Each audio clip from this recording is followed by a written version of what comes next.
gotta say, that Dyrus Barbie sign is a little bit scary for me, but everyone, welcome back to the show. Start with the final LCS game of the day, Evil Geniuses versus Team Solo Mid.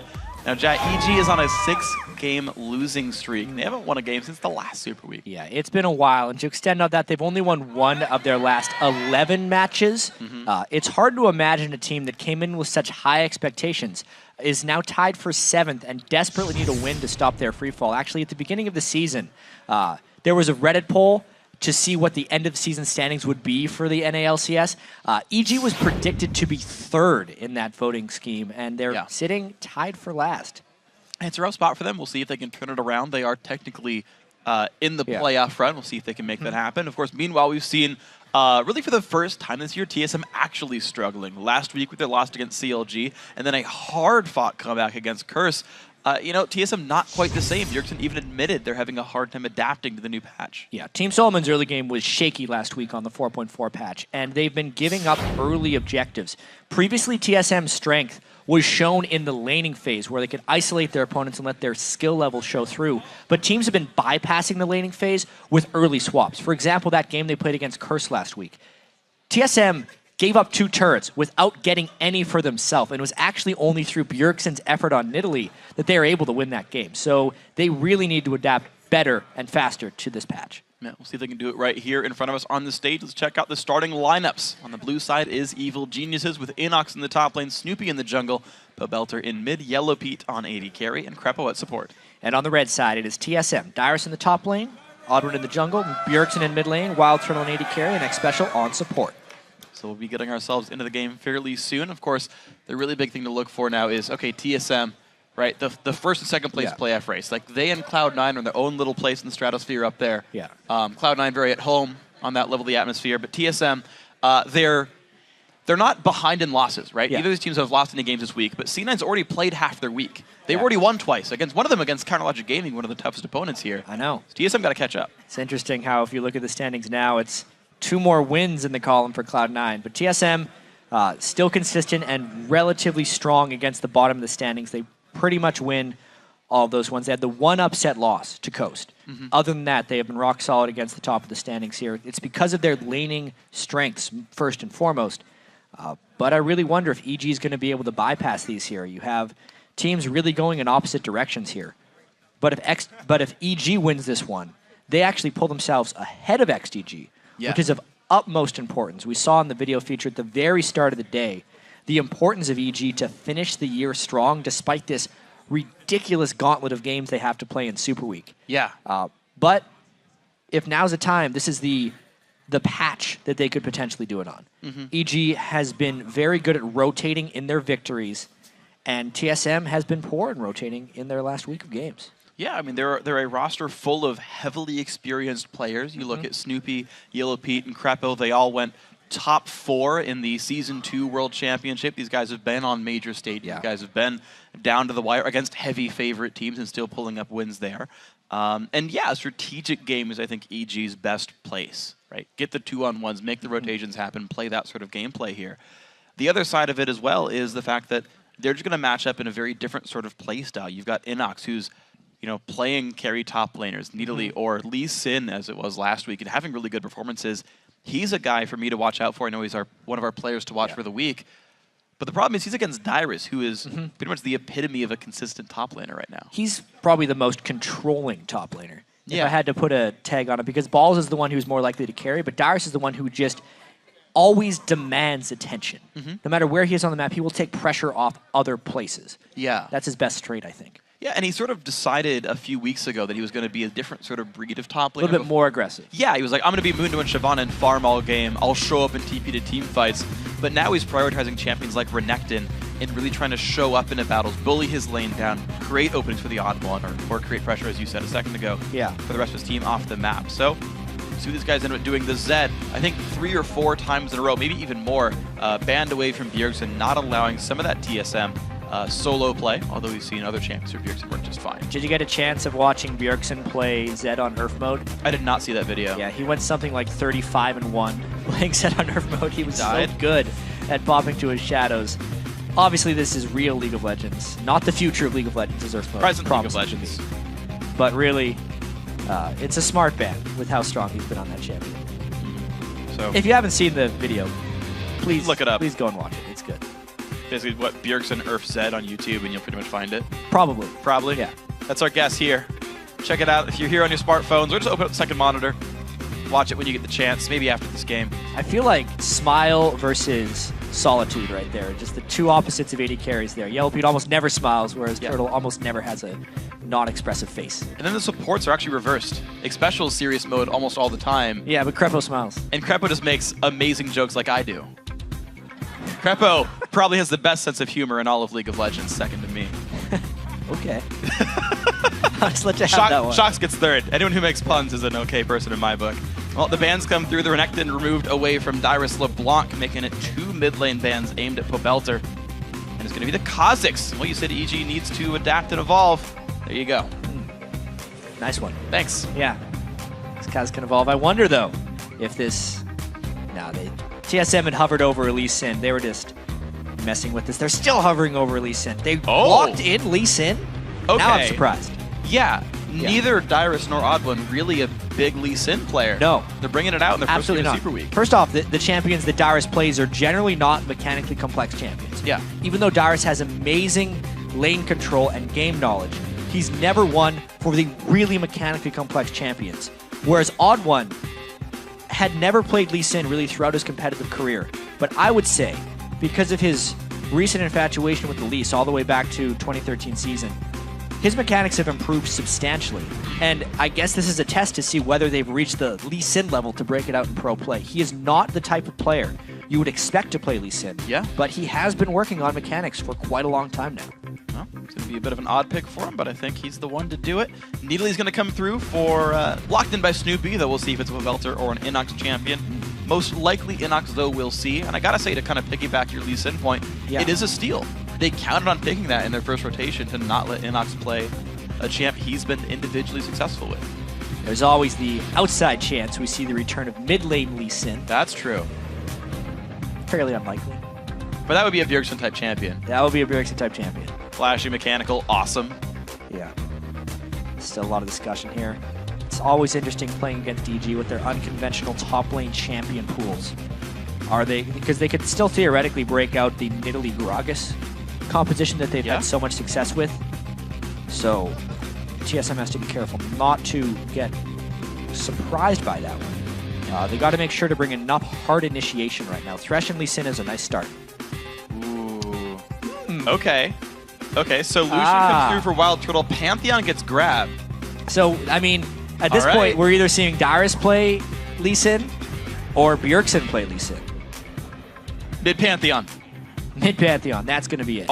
So we actually did see Mid-Pantheon at the end of the summer split for NA LCS. Dignitas, I believe, picked it up against, I want to say, CLG. And actually did quite well with it. Scara played that. We'll see if that actually rings true here. Evil Geniuses to make their last few choices. Crepo hovering right now on the Morgana. Not an unlikely choice for himself. Does get locked in. No, Yellowbeat has to pick for his last teammate here. Wait a while. To be fair, Dyrus has 7 ranked games on Lee Sin this season on his main account, and recently has played it in his top 10. It was a victory. All right. Yeah. One in solo queue. Confidence is here. And he also does play on other accounts. He could be practicing a lot incognito, and we just wouldn't know about it. True. It's going to be the last few seconds now for Evil Geniuses to grab Pobelter's champion. That's going to be Ahri here, blind picked for the mid lane. So Kha'Zix jungle, Nidalee top, Ahri mid, and the Morgana Caitlyn bottom lane here. EG have their combo. What is TSM doing here? Mid-Raka? I mean, it would be mid-Raka, but it's just, it's so against the norm of what TSM normally plays. Soraka is a very straightforward champion, which would actually lend more towards Dyrus playing it in the top lane, and then you would actually see the mid lane Lee Sin. I don't want to believe it. I think it'd be hilarious. All right. All right. Makes more sense. Syndra comes through. Bjergsen gonna go for the Syndra pickup here in the mid lane, facing off against Ahri. That'll be an explosive matchup. Hard CC on both those guys. Tons of burst on both of them as well. That's going to be all kinds of interesting. Geez, this TSM composition is not something you would expect to see just based on their solo laners. Mainly mainly just the Lee Sin. Bjergsen got a pentakill with Syndra in the European LCS last year. Very proficient champion on him. It adds more to their initiation. The stun from her Scatter the Weak and Orb combo is very long range. And could potentially break through the Black Shield if it's not ranked up on Crepo, the damage-wise. Yeah. Very important for that. So I like this TSM composition from an initiation standpoint. I just don't know if they're going to be comfortable on the champions. Well, we'll see. I mean, you got to figure solo queue can only paint part of the story. You play it enough to know the champ, and then the rest of your practice comes out in scrims. Yeah. You can't always say solo queue is the way to win the champion. It's true, and it's crazy with Dyrus too, because as great as he is, he takes a very long time to refine his champion pools. He's the type of guy who intentionally keeps his champion pool small so he can remain practiced on everything. Yeah, and it works out for him. We'll see if he does it this time with Lee Sin. Now the game's about to get underway. Let's see who you guys are predicting to win. With 89% of the vote, TSM leads Evil Geniuses here in the online vote. Yeah, and one other thing to add to this Dyrus Lee Sin conundrum is there was a best Lee Sin NA tournament a while back. Dyrus actually took third in that. See? Yeah, Xmithy and Zion Spartan, I believe, were 1 and 2. Yeah, I'm thinking of Best Riven where Mega Zero You're won thinking that. of Best Yeah, Riven. I This was the forgot Best Lee Sin. Third place. Yeah. By Dyrus, so maybe he is. Well, I mean, Special should have been the guy. Incognito. He's just never had to break it out because he's so reliable with everything else. Yeah, you never saw it coming. Yeah. Dyrus is Lee Sin. He's here to stay. We'll see if they can make it happen here. He is going to be another player bringing out top Lee. I mean, his champion kind of showed up. We've been seeing so much In of the it. last couple of weeks, it's a big pick in NA right now. Well, Lee Sin versus Nidalee in the top lane. This will be a fun one to watch. Of course, Inox, if he's going to know a champion to face against, he just played a bunch of Lee Sin. He's got to know how to play against it. Doran's Ring opener, so less auto attack focused for Inox up there. Doran's Blade for Dyrus, not afraid of the poke whatsoever. Welcome to Summoner's Rift. Pretty much mirrored openings.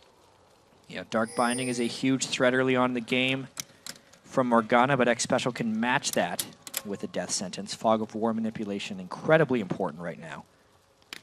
TSM playing a bit more defensive with X Special, actually hoping to maybe bait someone into a brush if EG sees him out. But EG has more people here. Very interesting. Hook versus Charm. And we're going to go for something here. Piercing Light or Delune for Lucian. If he gets caught, he's got nowhere to go but Flash.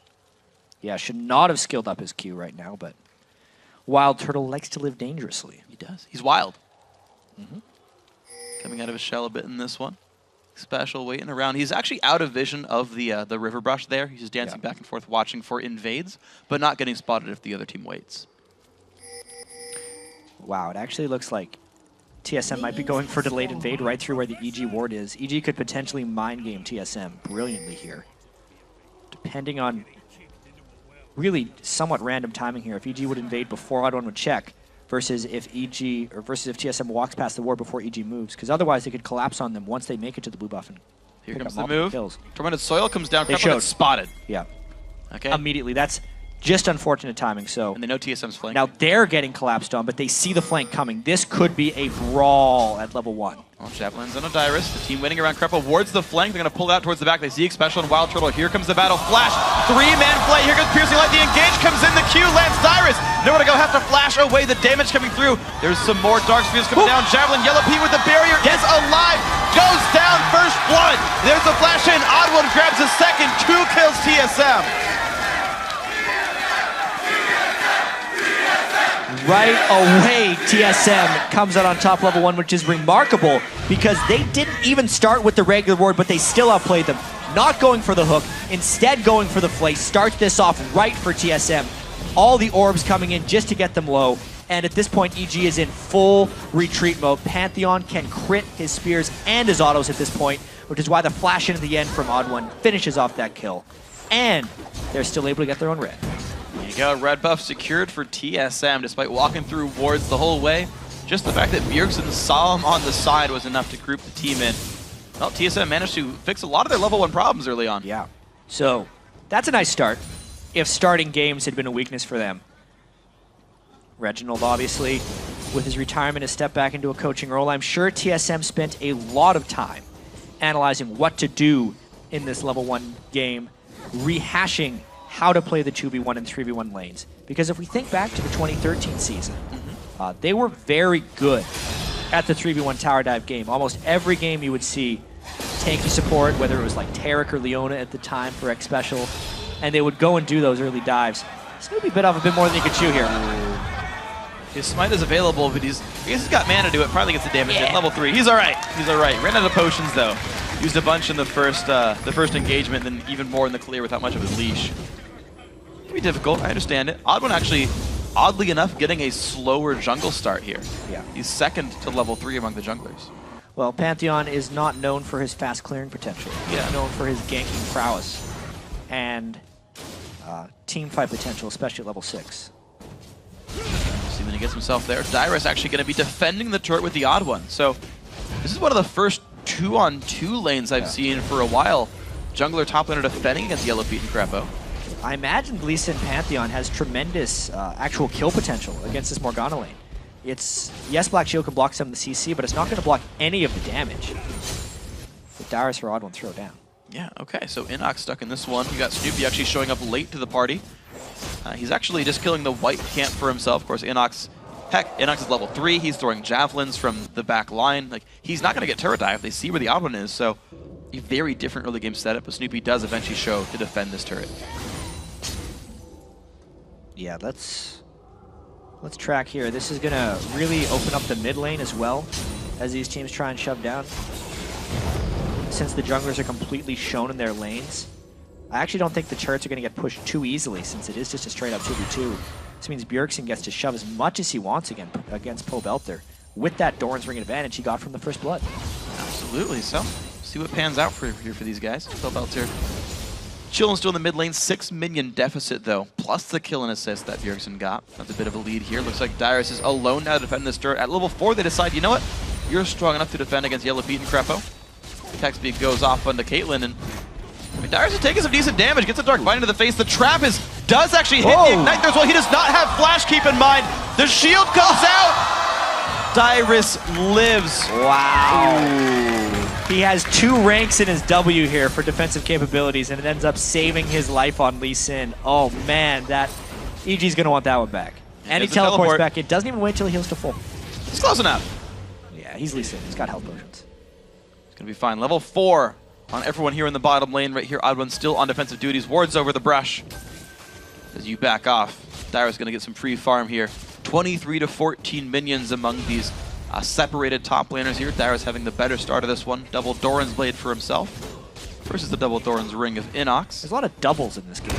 Yeah. Look at all the double Dorans, double Longsword, double Doran. Double buffs have fallen off at least. Yeah. So there you go. That going for him. Yep. Ooh. Crepo. Oh, Javelin. Spear toss. He's okay.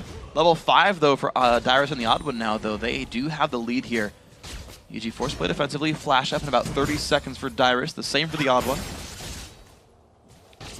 What a weird laning phase we've seen here. Just straight up 2v2s in the top and the bottom lane. And this is the kind of turrets alive. Yeah, it's the kind of situation where your instincts in the game pay off more than normal. You don't practice this type of situation that much. Exactly, especially TSM. Yeah. Because they were so focused on the laning phase early. This last week, though, they must have done more preparation here. Because really, even though it's this weird laning phase, TSM's coming out on top in every single one of them. Yeah, they're doing a great job. Every single one down the line. Snoopy again trying to defend this one with Inox. So this turret going to be losing health fairly rapidly. Crepo. He doesn't want to get baited. Crepo could always flash back and then hit him with the binding before he escapes, but he is playing a very risky game.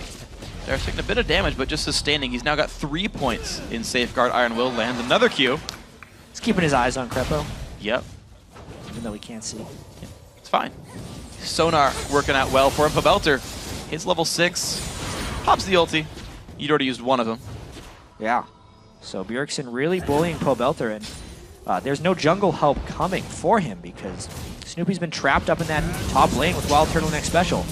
They draw first turret.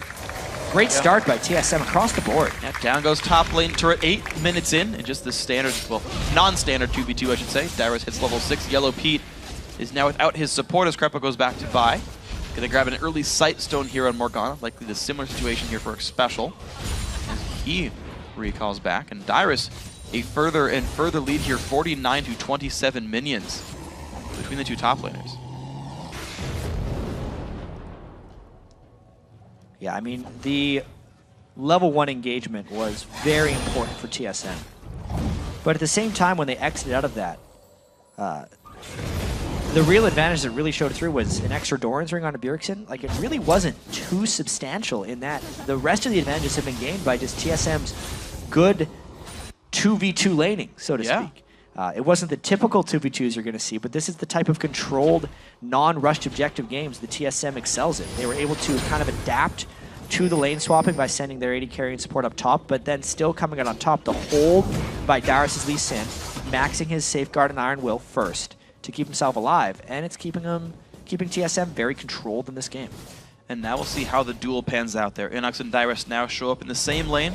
Small mid lead for Darius, but even more when he gets rid of these guys under the turret. The Safeguard actually really blocking most of the damage coming out from Javelin so far. Inox does not have much AP yet. And I want to see who ends up starting to really push down in this matchup and get the lead. Level 4 now for Lee Sin. Snoopy spotted by the Odd One, pops the ult. He goes in for Bjergsen. Some good damage coming through. Can they land the charm? The flash comes in. He charms the Odd One. Pobelter gets out. Snoopy flashing in. Here comes Inox as well. The damage comes through. Inox gets the kill onto the Odd One. Does Dyrus want this one? He does. Q's in, looks for Snoopy, finds some damage here. He's got to watch out for the kick. The charm comes in. He jumps away. The Safeguard keeps Dyrus alive. Javelin's a minion. A really late teleport by Dyrus there. Inox's teleport is what grants the kill, and then Dyrus' teleport just about gets himself killed. So some power plays here from EG. Let's see if they can make anything happen. Bjergsen's a great wave clear on Syndra. 1800 minion lead, or sorry, 1800 gold lead, I should say. Bjergsen does not have the ulti available. Could wave clear maybe a little bit. Dyrus does not find the opening. Snoopy gets stunned up. A slow comes in as well. Just going to be the rest of the wave clear in the back out right here. Yeah. So nice set of plays there by EG. Coming in at the same time. The stealth timing by Snoopy on that gank was critical, so they couldn't just burst him down. Bjergsen's still up fairly heavily in farm. Just the jungler ended up dropping right there. Now they push down since EG has just backed. Yeah, and EG not able to defend this turret whatsoever. And Inox very far away from what Ziggs can do. He can throw a javelin and kill one minion. Ziggs usually kills the whole wave, but not a champion here picked up for Evil Geniuses, so those pushes work successfully. TSM 2-0 on turrets. And I know you talk about you know, how well TSM's been doing, getting the control over the map, taking away turrets, they're controlling Dragon now as well. EG not able to defend. EG hasn't gotten more than 2 turrets a game against TSM. They average out to very, very few objectives. And I also need to point out how even though EG picked the Caitlyn and had Caitlyn Morgana in the 2v1 lane, they were never able to get that bottom lane turret early on. So until maybe now, because they just got the Dragon and back, that bottom lane turret is finally going to fall. That is a failure as far as bottom lane is concerned if you're picking that Caitlyn. TSM countered pretty well, and now they're going to try and kill him for getting that turret. Here he comes, man drops right onto Yellow Pete. The Black Shield comes in. Krepo's in an okay spot. Onto a trap he goes. The outplay by Evil Geniuses, Krepo and Yellow Pete. The timing of that Dark Binding by Krepo, absolutely great. So making up for not pushing down the turret by getting a return kill onto the Odd One. What else can they make of it? Oh, it's just going to be the retreat so far. Inox just trading blows with Dyrus. Honestly, it's going to be Snoopy coming back into the bottom lane, but they're fearful. Odd One jumped into a bad situation right there. He went early to defend the turret. Let's see if EG can get the turret back, because they still want to get this. They need to get some of their global gold back. See what they can find. Snoopy looking for poke. Red buff onto the jungler. Some good wave clear early from Wild Turtle. No minions left, really. And EG just cannot push this turret down. I gotta say, so much emphasis on this turret as well. Yeah, but a 12-minute Bloodthirster for Wild Turtle is going to give him such a power spike over Yellow Pete. Yeah. That really, you just can't fight that Lucian, especially when you have to worry about the threat of a hook. Yeah, and I mean, Pete's sitting on 1,600 gold right now, but he doesn't want it back until this is over, until his turret's down. He needs 50 more anyway. Here comes the push. The turret almost down. Black Shield comes in, keeps him safe. Lantern comes down. Yellow Pete with a good slow. Binding does not hit. They're still looking for this one. TSM ready to play aggressive. Pobelter gets done up. There comes the ulti as well. Huge damage comes through. The charm misses. Down goes Pobelter. Good trap there by Bjergsen. Absolutely. He knew when he was going to want to roam down. And also, Pobelter was already playing without his turret, which made it much harder for him to control vision around that area. Nice catch by Bjergsen Syndra. He might get out of control. He absolutely might right here. Wave clear coming in for EG, but this turret's still down to half health.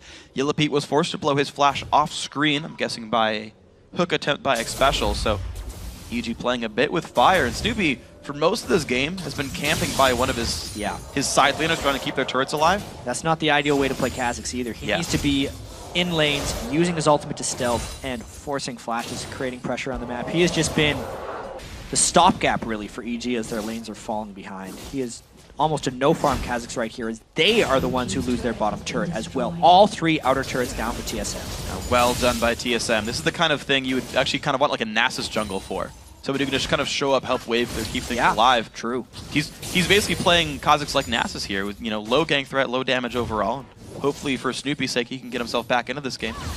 We're going to have to do it soon. Yeah, but low items all around, really. Bloodthirster just now done. 14 minutes, not a bad clip for BT, but no boots for Yellow Pete. Sightstone tier 2 GP10, pretty standard here. Inox still not even close to an Athene's. Lizard Elder not even close to done here for Snoopy either. No big items are done, whereas most of TSM has their first sort of big completed item. Yeah, big item thresholds coming in for TSM. Everyone on EG is kind of in survival mode right now. It's been the story of the year for EG here. They fall behind in the early game, and then their strategic savvy can't save them. They got outplayed, actually, strategically early on in this game, too, so they didn't have that going for them this game. It's just been a rough match. Winning this is really winning every game this week is of utmost importance for EG, because they are really, you know, even though they're statistically not out of the playoffs, they would have to go 4-0, and Coast would have to go 0-4. They are really competing with XDG here. Yeah. The 8th place seed is most likely going to face LMQ, who is widely regarded as the best challenger team in North America, and they just don't want to do that. So every single game EG plays here, they probably just need a couple of victories if they want to be able to pass each other. Although it may just end up coming down to that very last game of the regular season where EG plays XDG. And we'll see what these guys can do with this one. Binding, fishing for a bit of damage. They're not quite going to find that. Evil Genius is looking for their next opening here. Only level 8 on Snoopy. 15, almost 16 minutes into the game. Yeah. Mid laner's 11 here for Bjergsen. Interestingly enough, Dyrus actually holds a level deficit under Inox. 10 on Nidalee, 9 on Lee Sin. I gotta say, that is one lane that's actually starting to go more and more in EG's favor. Minion lead used to be gigantic in Dyrus' favor. Yeah. Inox is doing well in the 1v1. Inox has proven time and again that he's very good at the squishy top laners. The level advantage has evened out here, but EG is trying to take advantage of the one thing that is at least even for them in this game. If Snoopy and Inox can pull off a successful gank on a Dyrus here, they might be able to swing some momentum in the top lane. Well, Dyrus has his Tiamat done. He's got plenty of points in the safeguard shield, but he's going to wave clear. Snoopy lying in wait. One of the nice things about Lee Sin, too, with the Tiamat, because he has the Lifesteal and Spell Vamp on his Iron Will, he can actually heal up doing the double columns, which relieves a lot of pressure for him. He's seeing 29 health per attack. Yeah. Even more when Safeguard's on. Yep. Well, here we go. This could be the attempted turret push. Snoopy waiting around the entire time for this one. Dyrus, he'll go in for the wave clear. This is going to extend him. I don't think they have the burst to realistically take him down. They're going to try something, though. Where's the Kha'Zix? Forces the Q coming in. There we go. The damage in from Snoopy. Dyrus does have flash, does have kick. Finds it onto Snoopy. The flash away. Inox flashing forward. The safeguard shield is on. Inox, one turret hit from dead. Finds the javelin. Snoopy flash Q takes him down. EG working for that kill. Yeah. See if they can get the turret. It was a really intelligent bait, though, by EG there, because they would not have been able to get that unless Dyrus was tricked into thinking he could get a kill. They kept him interested. They get the kill and the turret, but TSM pushing the other side of the map. Looks like there's not much wave clear right now for Evil Geniuses. The puddle, the dark binding, maybe doing something for this one. The binding only going to hit a minion right here. The hook, nearly hits Yellow Pete there. Kind of scratched his nose with that one. Yeah, Dragon is up as well. Hook. Nobody saw. The camera was elsewhere. Yep. Don't worry, Whelp. More like mild turtle. Play like that. Taking away the double golem. Swirly green awesomeness. The hook landing comes in. Oddwin going to help take the dragon down. TSM still playing the objectives quite nicely, even in kills. I got to say 3 and 3 in champion kills, but you're seeing a massive gold lead for TSM. They're playing the map better. They're farming minions better. Playing League of Legends better. Yellow Pete not in the best spot. Culling is going to dodge part of it here. He'll be okay. Well, at least you pushed him out of lane the instant he got back, so Wild Turtle can continue to try and pull ahead of Yellow Pete. And that whole series of events, that just happened. Even though Dyrus did die in the top lane, TSM got more out of the overall exchange. They got the turret and the dragon, and that makes up for Dyrus' death. We'll see if EG can capitalize on the fact that Inox is doing well for himself. The rest of the lane's unfortunately a little bit behind. Phantom Dancer going to be coming soon-ish for Yellow Pete. He started on that build. Looks like Last Whisper going to be the pickup for Wild Turtle in the near future. Ravenous Hydra done for Dyrus. Still pretty squishy overall. His skill order, by the way, I know we said he was maxing W first. Imagine he would have went for E second. Yep. 5 points W, 3 points E. Tempest / Cripple. Yes. Lee Sin having to have 2 names for all of his abilities. They're 2 spells. Difficult. It's true. His ulti and passive only have 1 name. Also true. Yep. Poking holes in your arguments, chat. Outsmarted. I'm just... Yeah. I mean, I'm the guy who makes the spotlights. How would I not know the ability names? Yeah, it's true. Yeah. Quick, tell me Poppy's passive. Nope. I would have been really impressed if you had that one. Really annoying. Yeah. I think everyone can agree with that one. I feel like I used to know it. I'm sure. I think all of us know it at one point. She's the Iron Ambassador. Yeah. Oh, actually, you know what? I do know it. Valiant Fighter. Nice. Yep. I have no way of knowing if someone told you that or not. The world will never know. Yeah. Crepo, Snoopy, chillin'. In their own jungle, binding. Ooh, almost hits Bjergsen in the back of the head. He's going to be okay with this one. Pelbelter, level 12. Still no death by our grasp 20 minutes in. Bjergsen's got 2 completed items already. Yeah. And he went for Void Staff, too. Syndra has pretty darn high base damage at this point in the game. And because he went for Void Staff and Sorcerer's Shoes at this point in the game, just the way magic penetration stacks, doing the percentage penetration first and then the flat penetration, he can blow up pretty much anyone. If he catches Pobelter again, he won't even have to land spells afterwards. He'll just get him with the 1 combo. Yeah. Something to be afraid of here, Pobelter. Can he play around the stun? Can he dodge the skill shots? Everything but the ultimate. See what they can do with this one. EG grouping towards the mid lane. All 5 are actually around here. Wild Turtle is not there, nor is Dyrus. They're going to push in with just 1 minion there. Not exactly backdooring it, but their champions are taking the damage there. They take it down. A little bit of gold back to EG's pockets. Yeah, so they're able to get 1 turret back, as you say, pretty important. Double null magic onto Snoopy, just trying to make up for being far behind in this game. Really going to have to rely on the catch potential of his solo laners. But Inox is pretty distracted by Dyrus. He can't keep up with the shove of this Ravenous Hydra Lee Sin. And because of the Spectre's Cowl with the Ravenous Hydra, there's no way Inox pushes Dyrus out of the lane. Good outplay by Dyrus. Yep. Saw another one coming in. I'm glad Inox didn't let Cougar Form jump the wall and try to take it, because that would just be ridiculously aggressive. It's one thing I've noticed. I'm like, why aren't I as good as LCS players? And it's like, they don't try really hard to do really dumb things. They won't jump over the wall to kill a white, because it's just not worth it. Yeah. But it's so tempting. I know. I would have done it and died to Dyrus. Yeah. I am worse than Inox at this game. Well, Zhonya's Hourglass, the next pickup for Inox here. Says, you know, Oddbone and Dyrus are going to threaten me a little bit. Binding will... A lot of these get dodged. Crepo's just barely missing these bindings. Well, the longer Morgana has made it in a competitive play, the more trained these guys get at dodging Dark Binding. We hadn't seen Morgana for a really long time, so when support Morgana started coming in as kind of the counter to the hard engaged supports like Thresh and Leona, the bindings were landing left and right. But I honestly feel like the more we've seen of Morgana, and the more these LCS teams have seen of Morgana, the better they are at dodging the Dark Bindings. Yeah, I think so as well. You just get used to the ranges, you get used to the widths, and you're like, right, this'll get away from it. Yep. I can't hug the wall in this case. Okay, and then yeah, you kind of figure it works. Pobelter helping to bring Ahri back as well. Someone we see a lot last season, not as much here. Flash binding, flash by Bjergsen. Yeah, that was one where he was trapped up against the wall. Yep. It's a nice tip for people with skill shots. Whenever you're throwing bindings or blitz hooks, always try and trap people against walls where they can't juke in one direction, you force them in the other. The only way for Bjergsen to dodge that was with the flash. So, both players making the correct decision there. And it ends up being a trade with no kills coming through, but both of them having to play a bit more cautiously without their summoner spells up. 223 minions to Wild Turtle. Getting actually pickaxe into Phage, so starting on his way towards the Trinity Force now instead. Getting a kind of mix of stats right there. Not the most efficient, but it does give him a lot of attack damage. Yeah. And just the ward sweeping. TSM, you can see very aggressively trying to put wards down in the enemy territory. They're really just saying, you know, we'll take the advantage when they're there. If we see a turret, we'll take it. If we see a dragon, we'll take it. And they're just playing for ward control And when a battle falls in their lap, they can take it. It's actually really interesting. Wild Turtles went for a sweeper, but Dyrus hasn't, even though he has a Sightstone. Just because he probably wants an extra ward to jump to in that last situation where he can't get away and he's already burned all the Sightstone wards. Maybe. Maybe, Yeah. or he just forgot. One of the two. I mean, it's definitely one of the two. Yeah, it's nice to think about it in a positive suit. See if he does want that extra 5th ward in his inventory. See if he makes much use out of it right now. Dyrus happy to keep pushing it up.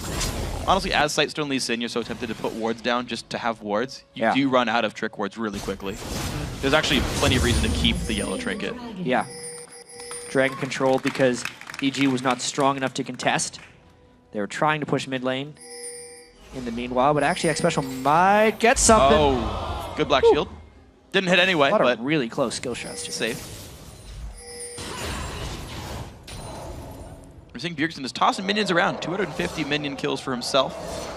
2-0-1 still the score. Death Cap, I'm guessing, is next, although... Yeah, I wonder. He has two honestly, choices. any of the 3 would have worked. Yeah, you can go Death... Yeah, really. Any of the needlessly large items.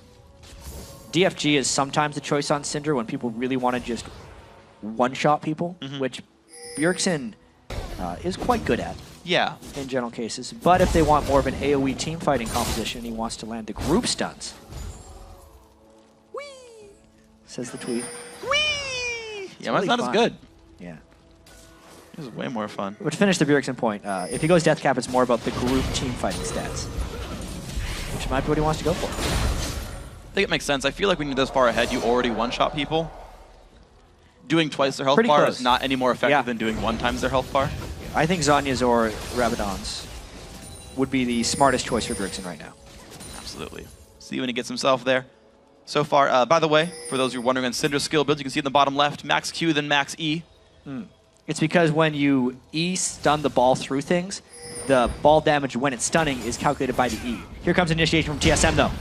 They're looking for the fight. They disengage from Evil Geniuses. Net's going to land. He flashes in for the stun. Anyway, the charm's going to land. Odd One, not in the best spot. He goes down for the first one. Dyrus up the back lines, but maybe bit off more than he could chew.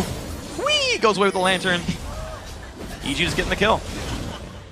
Man, right there, TSM just trying to force into an initiation that wasn't necessarily there. Flashing forward ahead of the team and just the stun from Syndra, nothing was in sync.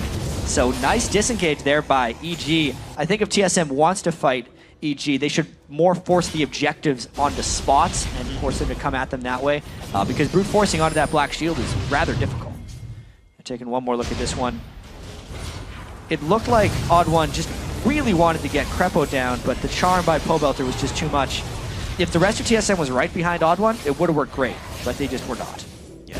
The bind on X Special I really liked, though. It helped kind of keep some of the follow-up from coming through. Yeah. I don't know how much TSM was relying on X Special there, but it certainly didn't hurt to land that, so nice move by Crepo. And yeah, TSM, they're trying some of the sieges, not getting a lot of progress. They're still growing in gold, but... 5 sweepers now for TSM. Wow. 2 Sightstones, I mean, I feel like that works out pretty nicely. Yeah. They can You're just gonna put see it this a down lot. whenever they want, yeah. Every 12 seconds, a ward can get swept. Upgraded sweeper on X Special as well. It's a lot of potential vision denial. Ooh, Crepo loses the Black Shield in 1 combo from Bjergsen and takes some damage in the back of it. Yeah, normally when a team buys so many sweepers, you're worried about them losing ward control, but because of the 2 Sightstones, they get away with it. Snoopy, no hook, but he's got to have to stealth and jump over the wall. But just burning regular skills for an ulti is good trade for TSM. Dyrus looking forward. Ulti comes in. See if they can find much. The net comes out, slowing the Odd One. No charm's going to land. A bit late there from Pobelter. Yeah, EG still playing the game of cat and mouse. They're slowly losing vision control, and now they're almost forced to push through the mid lane because they have no ward control in that Baron area. It looks like bottom outer turret finally went down. Evil Geniuses don't want to go for mid tier 2. They do want to stop the Baron attempt right here. No vision just yet. Inok going to sweep away, puts the trap over the wall. Is going to spot this out. Javelin onto X Special. Snoopy going to get jumped on. The jump in from Dyrus. Not going to go much of anywhere, but down goes Morgana. It's Crepo hitting the Death Chamber here. 5 versus 4. Now no Black Shield either if there could be a forced initiation from TSM. There's no flash on the Pantheon, and that Baron is getting lower and lower. No ult on Snoopy either, so he could go down. Down about half health, they find Snoopy there. Dyrus putting out some very good damage. Hook's going to go in, lands onto Snoopy. More damage coming through. It's still the Lee Sin on the top side. Walter forced away. Kill comes in from the Javelin, but still the smite coming in. They're it's so gonna be low. gone. Bjergsen gets the damage onto Papelter. It's going to be the pickup there for Wild Turtle. And a double kill though for Inox. They're still trying the odd one. One hit from Dead. It's going to be the trade for Bjergsen. Triple kill. Yellow Pete looks for the damage. The net, not quite enough damage. Papelter does not land it. Flashed away after the kill. Looks like 3 versus 3 in kills. 4 versus 3 in kills. Crepo died too. Wow, flashes exchanged after EG lost the Baron. They tried as desperately as they could to get those Baron buffs off of TSM. So a crazy amount of action. I mean, that was a really dangerous call by TSM. I think it's because they couldn't find clean initiations elsewhere. Dyrus actually kicks away instead of towards, so it was a 4v5 as this happens, but the Baron just gets them so low. And they split focus a little bit once again. Everyone kind of hopping over onto Snoopy. Turtle and Bjergsen taking spears. That's the biggest thing in the back here. Inox really playing this fight to the best of his ability. And then the fact that Turtle got nearly blown up by Pobelter's Ahri as well just equalized this fight. Inox isn't even a spear thrower at this point. He's just hopping all over the place in cat form. And that Baron was up in the air. Like, that was not the smite secure Baron you're so used to seeing. Really close fight. And then Pobelter actually accidentally flashes in, I believe. He's going for a kill. I think Bjergsen gets him with a Q as he flashes in. Yeah, he's going for the flash charm. Gets hit with it. Good escape, good kill overall. And Deathcap's done now. Huge damage for Bjergsen going now for more cooldown reduction as well at the Fiendish Codex, so Maybe DFG's next. might just be DFG wanting even more damage. 5-0-1 for the Syndra of Bjergsen. 4-1-1 for Inox's Needly. Gotta say, he's still playing very well for the team, and I feel like late in the season he's really picked it up. Like, I actually had high hopes as a player I'd followed in the Challenger scene for a while. Inox was on a couple of teams with some of my old friends. And I was expecting big things, especially from his Needle. It took him a long time to hit his stride, but very consistently, I feel like Inox is playing quite well for the team. Yeah, I think he's probably gotten over a lot of his nerves as well. Early on in the season, you could tell he was very quiet. And even though the time that the EG players spent away because of visa issues and they didn't win any games and it was very bad for the team overall, I think it was probably good for Inox in the long run. He had that time away with no one really telling him what to do, could develop his own strategy, and now he's playing quite well on his own. Yeah. 4-1-1 on him right here. Dyrus making his way back to the top lane with TSM holding a Baron buff. How aggressively will they play this one? Of course, only 2 are even holding the buff, but hey, they got it for some time. It looks like we're still back to the methodical gameplay here. 9,000 gold puts TSM ahead. What will they do to cement this? Only 4 turrets down, meaning there's 2 tier 2 turrets available for them. But respecting the poke composition, they're taking their time with this one. Yeah, the gold lead is continually growing for TSM. Dyrus isn't necessarily doing much split pushing. He's been equalized a lot by Inox. He'll need to come up with a nice initiation to really make that pick worth it in the long run. Baron is no longer an objective, so TSM might have some issues with this next initiation. They lost Baron on 3 people because they died right as they took it, and now it might end up being a bit of a lull as they try and seed this and hope X Special finds a hook. But if they don't find a clean initiation, either from a nice stun combo by Bjergsen or a nice hook by X Special, I would see this potentially lasting a while. Not this turn, but the next one. Well, they're going to look for a top tier 2 right now that will be going down.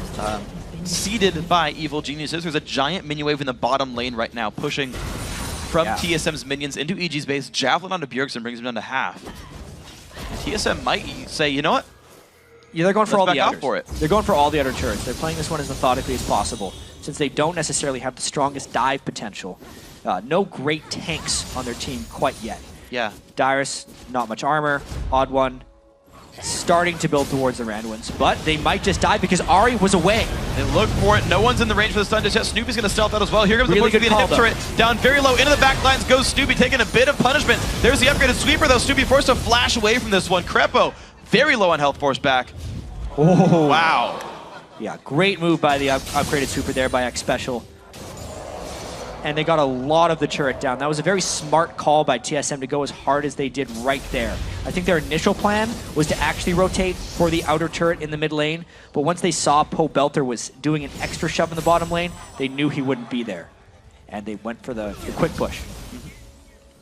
Pobelter getting rid of the Banshee's Veil onto Dyrus. That's going to come back in 25 seconds though. So no major difficulties. Remember the days where Banshee's Veil just had a cooldown and it would just come up randomly in the middle of a fight? Yeah. And you're like, oh, I'm going to kill him. And then like Banshee just shows up and you're like, well, guess I didn't ult him right that time. Guess that sucks. Yeah, that was really unfortunate. So now, if you don't take damage from champions for 25 seconds, then it'll come back up. So it won't come back in the middle of the fight. Cleaner item now. Yeah, I like it. And it actually works better against poke now, because it comes back up about twice as often if you are out of combat. If you can dodge for a wave, you get a Banshees for the next one. EG trying to get the farm back up. You can see their jungle is completely devoid of monsters right now. Getting as much gold and experience back into their pockets. Baron in 1 minute 30. I think TSM is planning on taking that uncontested, or at least using it as a vehicle for them trying to end the game here. EG's been stun on the curve with a flash engage! Woo. It's another thing you can do. Yep. Just blow up the support. Now the black shield threat is gone, so TSM could actually initiate very cleanly if they Pantheon ultimate into the base here. All right, there goes the second turret in the mid lane, making that all 6 turrets outside of the base are gone now. EG at 3 turrets, breaking their average record on this one. TSM at 6 and a 1-kill lead, but a very slow game overall. 34.5 in. Baron in a minute, Dragon in 2 minutes. The fear here would be Pantheon ulting onto an Ari Charm if Pobelter timed it perfectly. If they go that aggressive, they only have 5 seconds left on Pobelter, but there's a stun. Here's the ult. Stun on a Subi. The hook lands at max range. Out he goes. Dyrus shows up. Doesn't find too much, but it does get control over the area. DFG goes off onto Xpecial's Thresh. Not the best target though. Inox gets hooked in, kicked in the team. Pops the Zodiac. Pobelter into the back line. He finds Bjergsen, but trades his life for it. And out goes Inox as well. More kills picked up. These Zonias from Krepo will find a couple of stuns. Can he get away from this one? Just barely, maybe. But the culling comes out and brings him down. Yellow Pete now caught as well. Double kill for Wild Turtle. Only Snoopy's alive. And with some minions coming up the mid lane, this could actually be the game for TSM. Only 12 kills to 8, but this could be it. See what they find. Odd1 does have the buff right there, blocking some of the turret damage. The shield there as well. In comes the minions. Turret number 1 goes down. Next is turret number 2 going to fall as well. 20 seconds until any revives. And TSM in 35.5 minutes pick up another kill. Maybe diving in the fountain. Dyrus trades his life for it, but worth it. They're going to take down the Nexus. GG TSM. Keeping up with the race.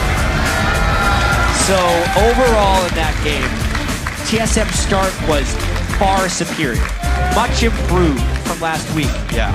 But they didn't necessarily close the game super definitively. It was a 7-1 performance by Bjergsen, but the rest of it seemed a little slow. You can tell they're not that thrilled about this victory against TSM. A lot of work left to do for the team. Yeah, Bjergsen, though, he's happy with at least his individual performance. He and Wild Turtle went a combined 9-1 and 8 that game. Yeah. Those two putting up big numbers in the fights. Bjergsen 7 kills. It's about the number of kills per game he needs to take that first place title. He does overtake Sneaky with that number. That little race going on. Of course, Bjergsen has played fewer games. Yeah. Both his team has played 1 fewer game, and Bjergsen himself, if you add that together, 7 fewer games. But Sneaky's actually played in. TSM ovation as they walk back across the stage, as usual. Yeah, the smiles and waves, though, of course. A well-deserved victory. They played it right. Very few mistakes, I think, by TSM. A couple of forced engages that went awry, but as a team played it well, especially the early game. I loved how well they played the turret game early on. The 2-on-2 links worked out in their favor. More minions, more experience, more turret kills. Yeah. Slower game, and honestly, this week, teams are playing so much less engaged. No Leona, only 1 Annie. No, true. Very few like big initiator junglers. Couple of Vi's, but like teams taking their time with the games. Yeah, all things considered, though, I would say Inox again played fairly well for Evil Genius. Yeah, they're just still not putting it together, still a little bit in free fall, and it's not getting any easier for them. Playing TSM pretty tightly means they can probably beat a fair amount of teams in the LCS here. They just have to find their performance lined up with the team they're playing against. They still got 3 more tries this week.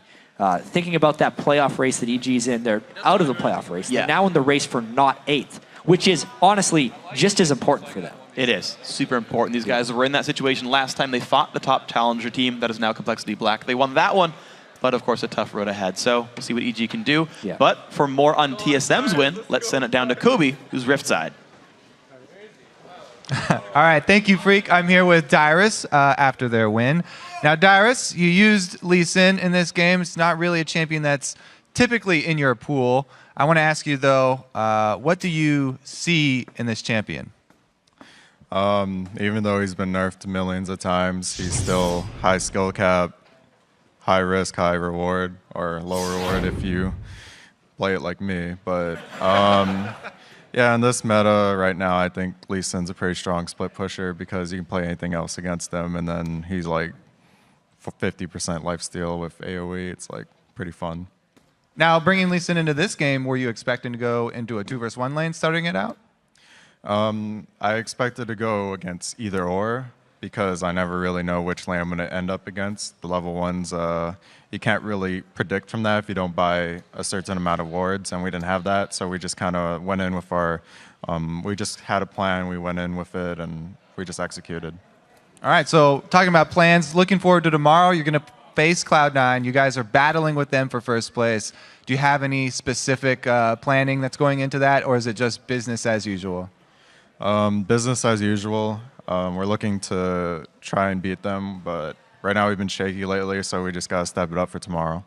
All right, well, good luck tomorrow then, Dyrus. Thanks for the interview, and we will send it back to the guys at the desk.